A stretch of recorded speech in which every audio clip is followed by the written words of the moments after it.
I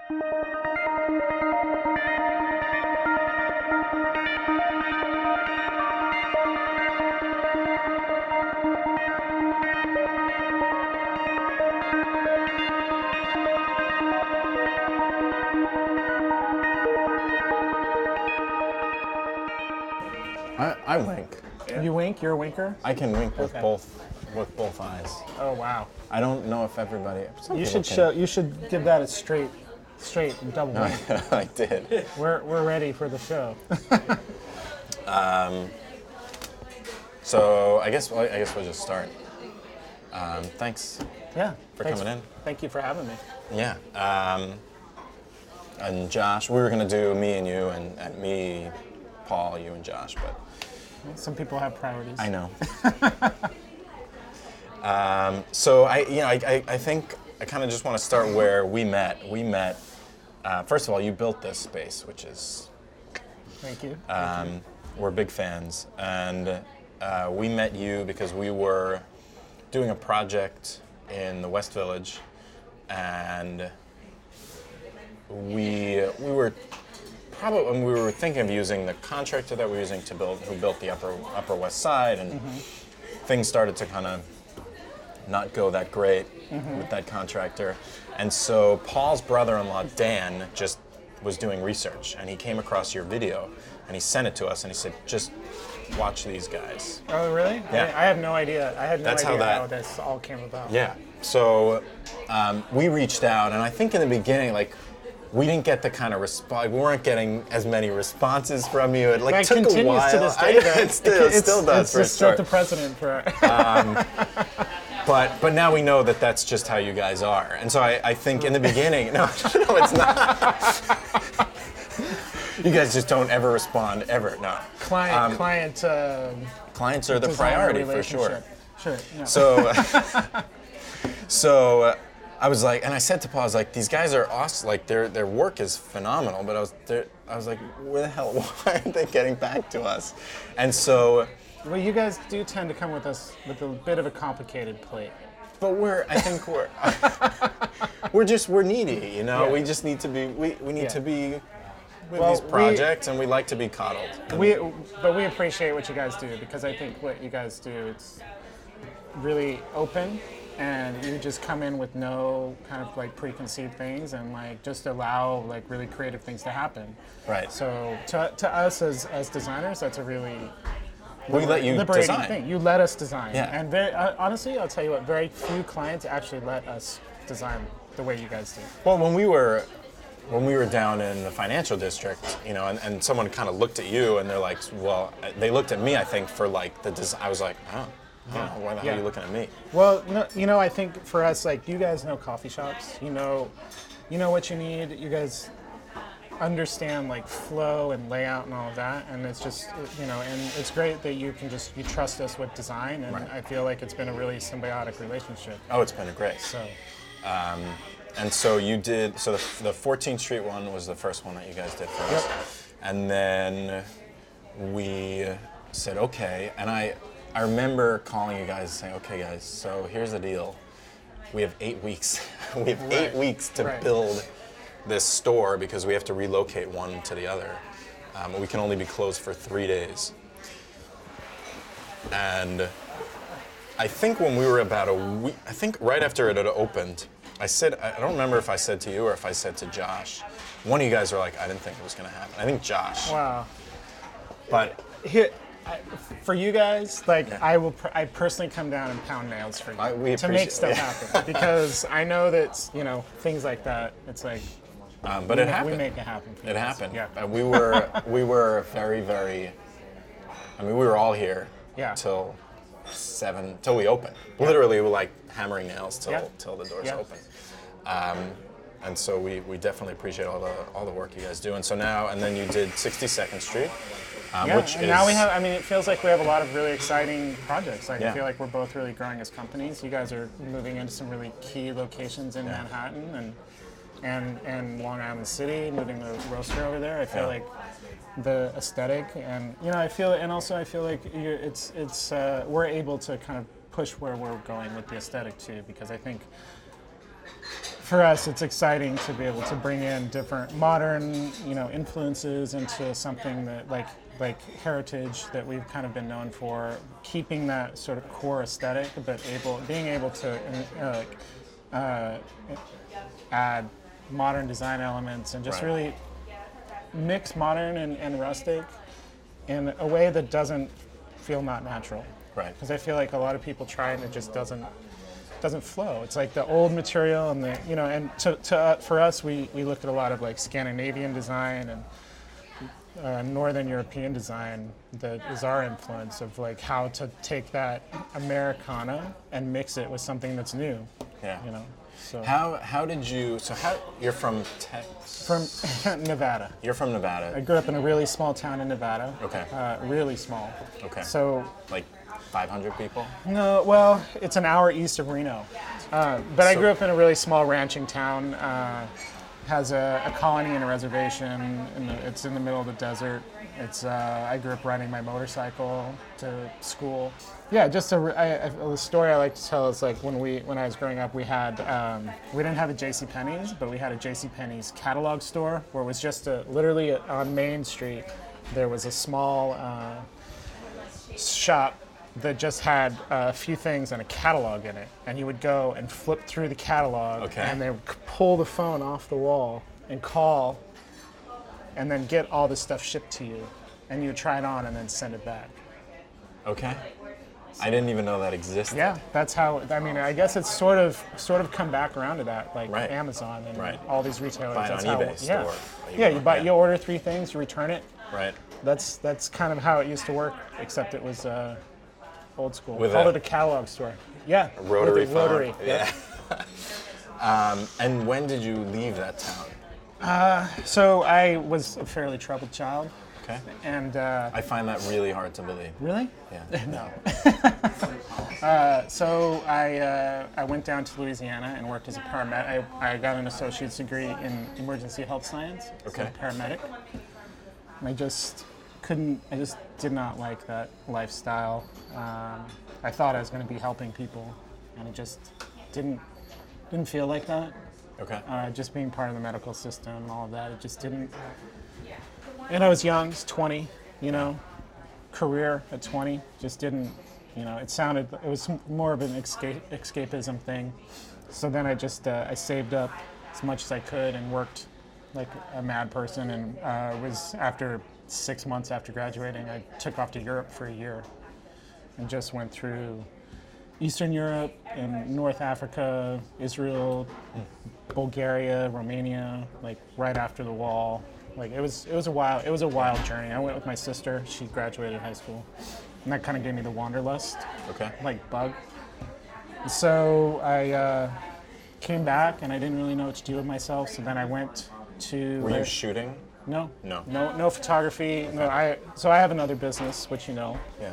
A photography business, which actually still is very successful today, and we do a lot of art, and we have an agent. We do a lot of different large projects for companies, but then we're having a gallery show in Paris. We sell a lot of fine art, and we also do a lot of advertising and editorial, Time, Fortune, W Magazine, things like that. So anyways, I came back and I was like, what am I gonna do? So I ended up just going with a friend to Park City, Utah, and got a random job as ski patrol. Okay. And then I did that, and I would travel, I just lived a very simple life. Yeah. And so I traveled during the summers, right.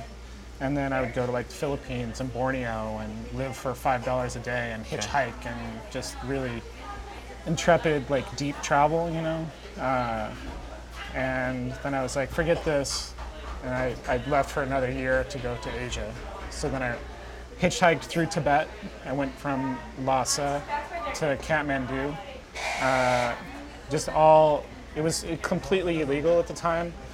So I booked a fake tour. I'd already been in China for a few months, and I booked a fake tour and just hid under sheets, past security guard things. I just hike into the mountains and stay with nomads and It was a while. For a year? For how long? For a year, For I did a year. this. Yeah. Well, not just in Tibet. Did you feel but unsafe? Or?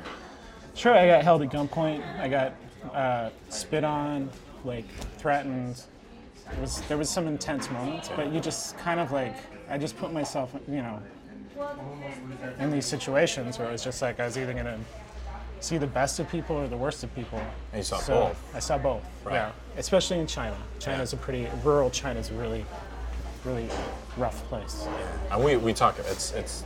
I think it's sometimes really hard to give people the benefit of the doubt. You want to, but I feel like it's hard, especially when you see some of the stuff that you've probably seen. Well, it's hard not to size people up. Right. You have to interact with people, and immediately when you meet somebody, it's virtually impossible not to just kind of look at them and think you know who they are and what they are. So I find that, and that is it's honestly, that's a survival technique. Right. I think that if you don't do, that's something that's with us as, fight or flight, So as interesting as I thought you were, like now I'm like, oh, he's even more interesting, which is thanks. No, that's a good thing. No, I just had no idea about that stuff. So that's pretty rad. When did you meet Josh? Josh and I moved to New York City around the same time. I came back after basically traveling for 3 years and just kind of felt like I might be a little bit of a dropout. So, it's like I spent, rock climbing was a big part of my life. I spent months and months just hanging out in a gravel pit, rock climbing every day. And it's same in Thailand and New Zealand. I just hang out at these places and just rock climb. So I started feeling like I didn't have any real relationships in my life because everything was transient. Right. And I just really wanted to do something more than just kind of like experience. So I came back and I really was like, I was really moved by all these people. So I was like, I'm going to get into photography. And sort of like a conscious thing. I started kind of taking photos along the way. And so then I came back and went to Rochester and Institute of Technology because I had very poor grades and very little actually academic work. So I went in as a freshman, older, and I just was not for me. I was like, forget this. But I met my wife, I met Cassandra. Yeah. We started working together in photo, just shooting together and just doing personal art projects and things. And then we moved to New York. And she had met Josh. Josh went to photojournalism school. Okay. And he was working at newspapers and doing photojournalism for a long time. And they had met at like a photography workshop, and we all moved together. I think that Josh was hitting on my wife, but he denies it to this day. So. And he's happily married, right? He's happily married. He is happily married. Yeah. And you guys both have a bunch. We have 2 kids. Each have 2 kids. We both have 2 kids. Okay. And I think today, my wife and I are still business partners, and Josh and I are still business partners. Yeah. So I think that it's only it attests to the strong relationships that I forged during that period of my life. So. And I mean, so I guess there's the photography, and then there's So this whole. So how did WRK really? So Floto Warner was pretty successful. We've had agents and been working with magazines and doing stuff for quite a while now. Yeah. And Josh. That's FlotoWarner. FlotoWarner.com. .com. FlotoWarner.com, and then we're represented by Von Hannigan, vh-artist.com. So WRK kind of started as a side project. Josh had fallen into doing interiors and stuff for fashion companies. Okay.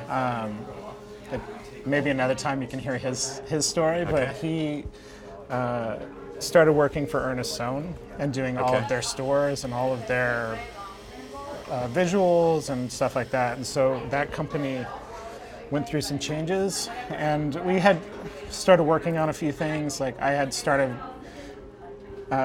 moving into 3D, doing sculpture. We had some sculptures. Cass and I had some sculptures that were in the Walker Art Center, and went to Carnegie and the Yale museum of art, and I had started doing some chandeliers and stuff that were getting a lot of press. And Josh quit this job that kind of had become an influential job because he was really on the forefront of like this whole rustic sort of movement. Yeah. Like Ernest Stone was like, when they started, it was like really, early on in that aesthetic. So he quit, and I was like, hey, let's start a side project. Maybe it'd be fun. Right. And it was during the recession, and so we kind of felt like... So 2008? Yeah, around there. So we just didn't know. We don't really think a lot about like practicality of stuff, right. So we just do it, and it's like we do stuff that we believe in, and that's what keeps us going. Yeah. So let's talk a little bit about, because I know you guys just did a project on U.S. and Mexican nationals. Yeah. So this is a Floto Warner project, okay. And it's we were really been moved by lately the things that are happening in Mexico. Right. Just really and I think it's a universal thing. It has to do with education, it has to do with privilege, it has to do with lots of different things. I think it applies to everyone. But in Mexico, yeah. they, as they are doing in a lot of places, they're privatizing education. Okay. And so there are schools that are set up that are like socialist sort of schools that are set up for poor people in Mexico. And they've gone from, I think it's like 46 or 64 schools down to 16 because the government has been privatizing them. And then they charge tuition, and then these people can't afford. And they're called normal schools. Okay. They're actually called normal schools. These are people that live very disadvantaged lives in the middle of Mexico, and they work really hard and they compete to get in these free schools. And so what has been happening is they're taking away these schools, so these people have been protesting. In Mexico, the government and the cartels and everyone is just kind of wrapped up all together. And so these protesters, called normalistas, because they go to the normal school, okay. Have been protesting in Mexico City and beyond. And what happened in a few months ago was that 43 of these students were going on a protest. Actually, it was a bunch more, but 43 of them were abducted on their way to a protest by the government. By the government? By the police. Okay. So they had a shootout. They literally, it was a bus of students going to Mexico, and the police stopped them, shot 6 of them, just out of the blue, and then arrested 43 of them, okay. And then turned How them old? over to like early 20s. Okay. I can show you some of their faces. It's crazy. And so they gave them to the cartels, and they've been missing ever since. Okay. So the government, these people were going to march against this education thing. The police, the government took them, handed them over, had a shootout with them, and then handed them over to the cartels, and the cartels did their bidding, the government's bidding. Right. It's crazy. So we were just You don't hear about... No, you don't hear about that. But I mean, it's really, it's like the things that we see happening here, it's not that far off. Right. I mean, our government's not killing people, but there's fights for education, and there's all these things going on here that affect us. Can we talk about a couple of these? Yeah. Do you want to talk about this one in particular? Yeah. These are anonymous, so I'm not going to say any names or anything. Yeah. But, we just worked with these people to kind of, they're protesters, they're protesters, they're sculptures, they're patterned, they're colorful, they're beautiful, it's high, it's low, it's lots of different things, It's like they are brandishing feather dusters as someone with a sword, or... and there's just, Mexico jerseys, and each one of them has an amulet of protection. So I did a lot of shopping at these different, religious sort of places, and bought like lots of protection things. And so we kind of look at them as sculptures, but they're also like, each person kind of brings their own like protest to it. Yeah. So to me, it's not just about Mexico. It really is like kind of goes a little bit more. There's stereotypes in here. There is, you know, it's like these normalistas. We were inspired by it. They all cover themselves when they protest because being recognized is really dangerous. So they take sheets and they take clothes and they just wrap themselves all up. So we were just really inspired by that kind of vernacular stuff that they use to cover to obscure their identity. Okay. And so I think that there's a lot of power in being anonymous. I think that it can be bad.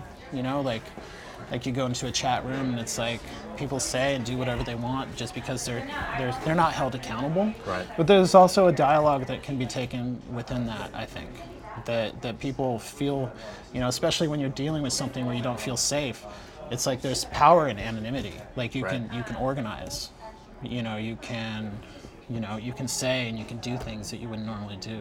Right. So for us, it's not necessarily that we're saying, something specific about these in each photo. It's more that these are sort of anonymous protesters, the power of anonymity, and highlighting the things that are going on in Mexico.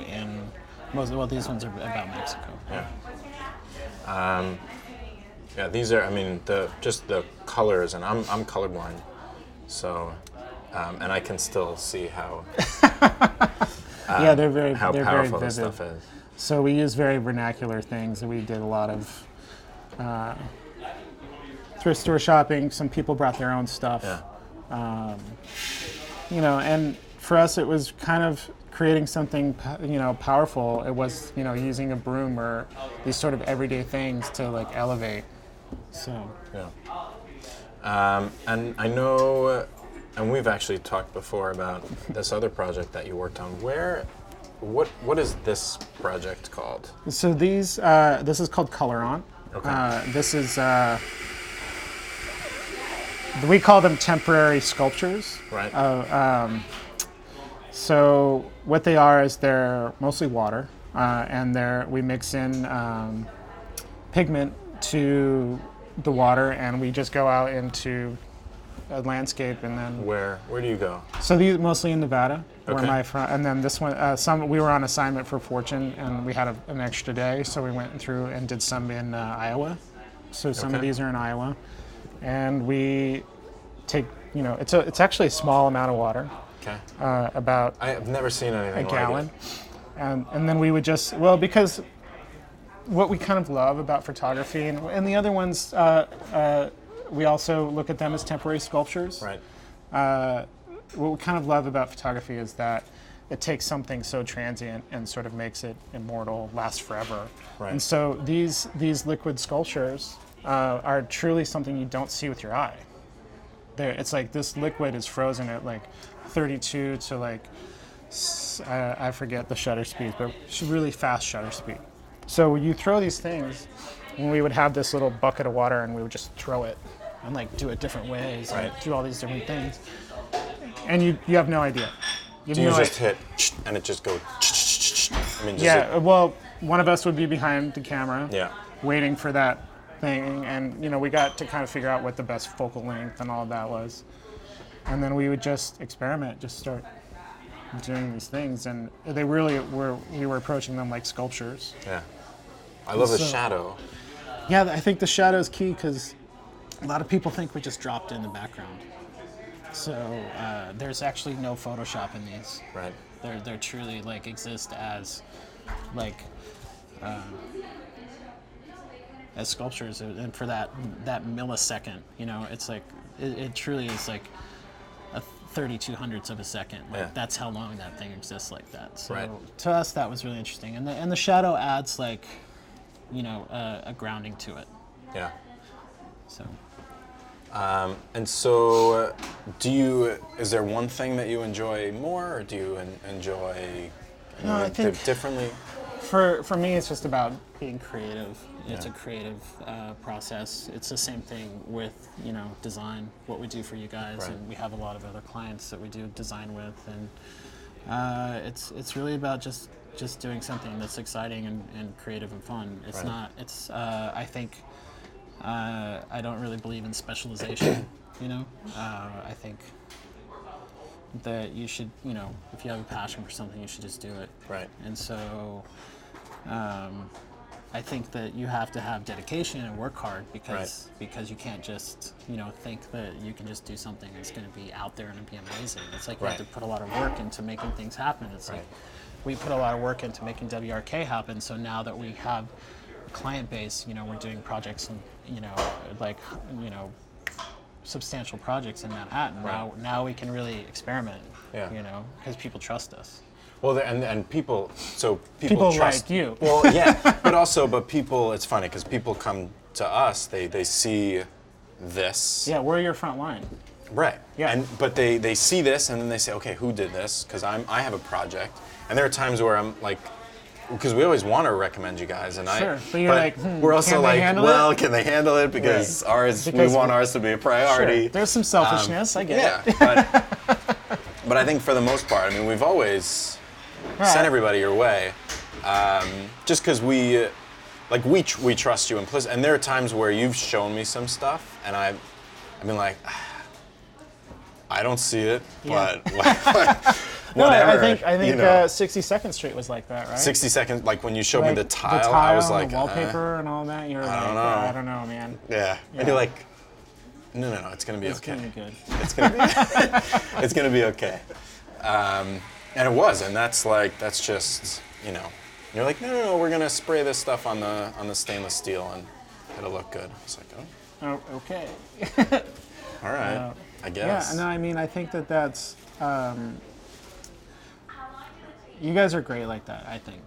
I think you're some of our best clients because I mean we've done a few things together and we have a level of trust now. But I think that you guys are always more willing as people just to let people do what they're good at, Right. and trust. Right. So I think that's a really special thing. I think as a designer or artist or whatever to have, you know, someone that it's like it's symbiotic. It's like you know what you need, and I want to create something like special, and it's like everybody's on the same page. Right. And and when you guys had clients that had issues with their espresso machine, you guys weren't like, oh no, we got this. It's like you called me because that's Yeah. and that's And I really appreciate that. That's great.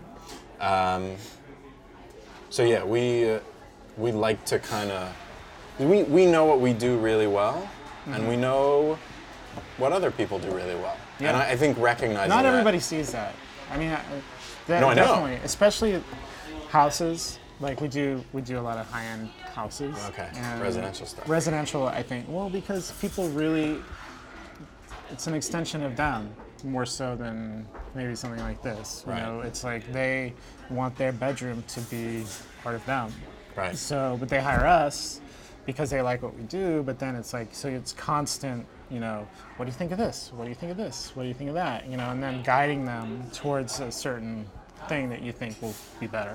Right. So that's a difference between commercial and like residential, I think. Yeah, I guess We can talk about the roasting facility. Yeah, we can totally. I mean, we're excited about the roasting facility. When I first saw the windows, I was like, I don't know. I walked in and I was just like, I said to Paul, I was like, I don't know. And then Josh was there, and I said, what are we gonna do? Like, how are we gonna be able to see through from like one room into another? And he said, well, what we'll do is the windows that are cracked, we'll knock those out and put in clear ones. Yeah. So it kind of looks like there's nothing there. Josh has a real like ability to like pick out materials. Yeah. Like he really understands materials and has a real vision for that stuff. And I feel really lucky to have a partner that it's like I tend to be much more towards the modern and he is much more tactile. Okay. And so, you know, for us it's a good mix. Yeah. So, but yeah, he is great at finding stuff. Yeah, and when I was talking to Paul and I showed Paul, I took a bunch of photos of the windows and I was like, yeah, this is what they're gonna do with glass. And I didn't see it. I still like. I'm sure when it goes up, I'll be It's like, gonna be great. "This is awesome." I mean, you're gonna have. I think that what we do with space is it's like for us, there's no blank walls. Everything is a texture. Everything is an object, and those vintage windows, they were covered with paint and they're all broken and all of that. But what we saw was a really great texture for a wall, and it fit what you needed. Right. It needed to be. You wanted a glass wall, Modular. modular, Yeah. and so we saw those windows and we're just like, that we can make something. Yeah. And it's already got history. It's already got texture. It's all there. Yeah. So, it's just like this vintage walnut came out of factory, and I've had that in my shop for a year or more than a year.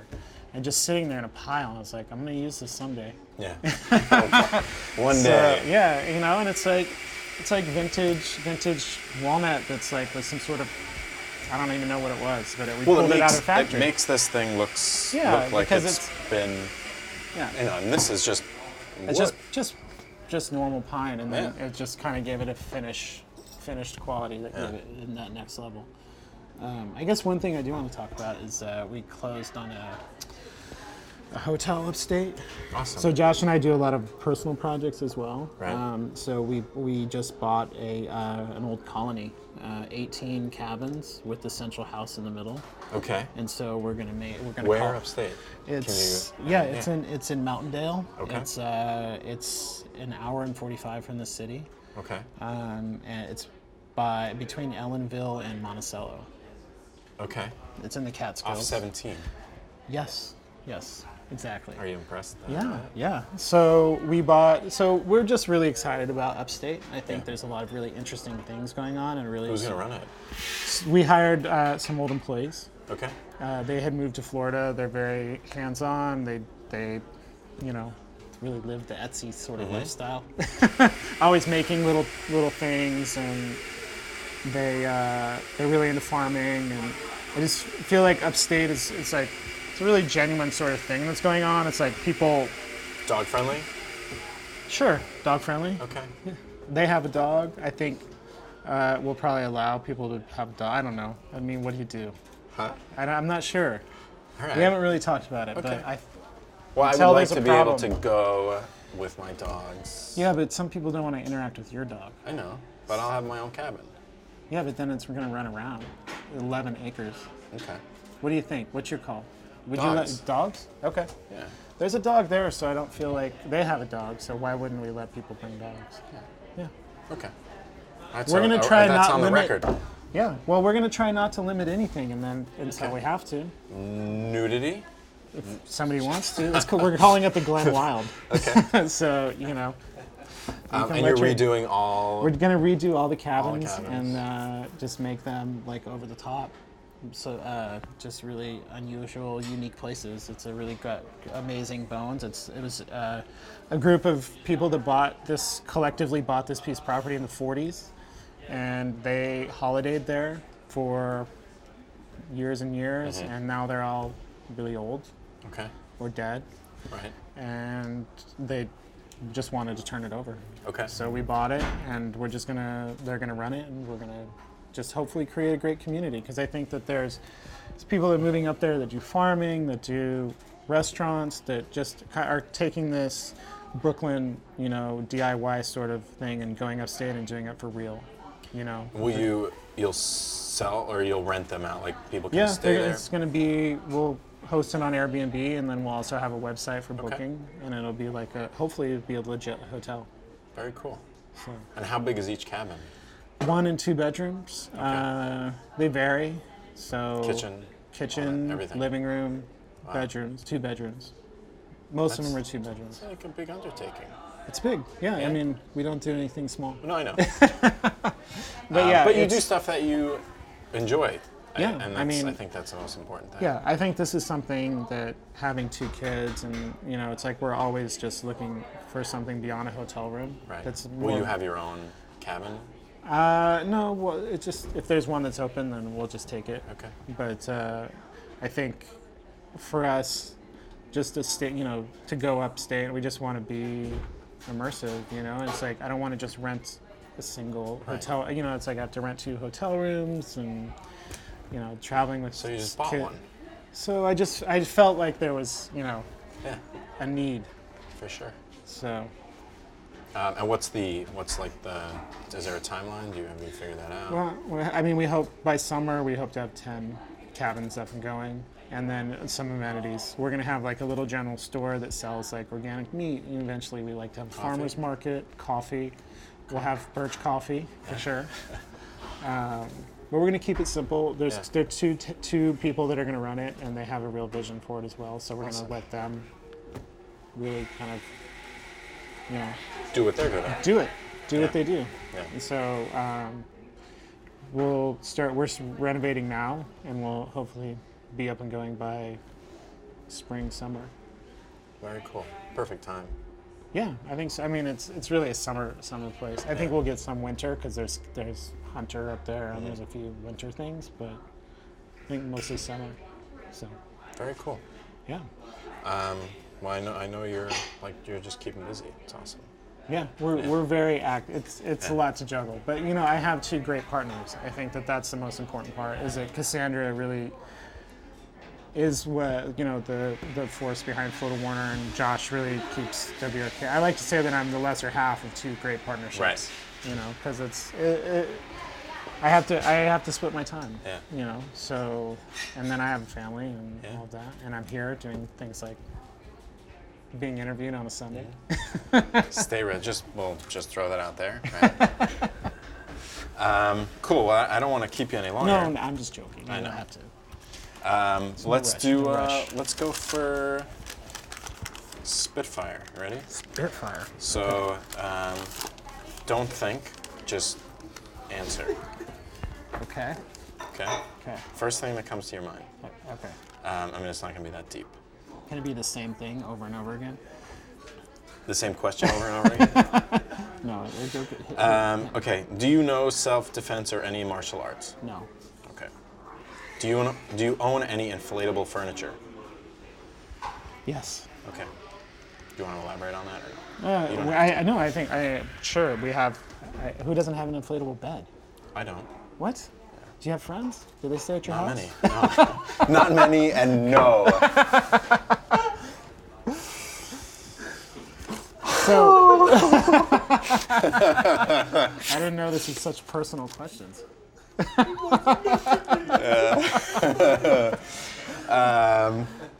Has anyone ever thrown you a surprise party? It's gotta be Must no. not have been very good. Right. I was gonna say, if it's taking you this long to think about it, it's probably no. No. Have you ever been water skiing? Yes. Okay. Yeah. My parents have a condo, and they rent some pretty random, it's like a timeshare. So we went to the Ozarks one time, or Lake of the Ozarks, and Where's that? Missouri. Missouri. Yeah. It's yeah. It's something. It's like rent a boat, jet ski, drink beer on the pontoon sort of place. Okay. Or on the boat while you're driving. Yeah. Lots of. Drunk boating. Yeah, we should just. I don't want to be negative. We should just keep going. And then the final question. question. It was my people. Okay. If somebody makes a grammatical error, do you correct them? No, I'm the worst. I You're- probably do not even know they made it. Okay. Yeah. Or you've made it. Speech or email? No, while they're talking. Talking. No, I think people talk. I think the whole way people think and talk is changing with texting, with apps, with games, with video. I think that people are thinking in much quicker bursts that are smaller, that are not complete. So I think that the way that people talk is changing. So I think grammar is not necessarily. I think grammar is not changing with society and the times. Because it's like before I used to write emails like a letter. Yeah. You know, and now it's like emails are like texting. It's like LMK. You know, so I just think that IDK. what's that? I don't even know. No, I don't know. Isn't that what I don't know is? Right. No, well, LMK is let me know. Right. No, that I figured. Yeah. So I just think grammar and the way I try to be open to like what is the things that I don't necessarily understand, like the way that, or I think it's easy to despise new media. It's easy to despise like the phone that is around you all the time, or people texting at dinner or whatever. But it's changing the way society is, and it's not going to go away. And so I'm fine with embracing that. So I think grammar is one of those things. It's just going to go out the window. Everything's going to be, people are thinking differently. Well, that was a much deeper response. No, everything with me is always like. Cool, man. Well, I will let you get back to your family. Yeah. Because they probably want you to go home. Is this how we end it? Just kind of peters off? Yeah. That's it. I mean, do you want to sing something? No. Cool. Thank you. Thanks,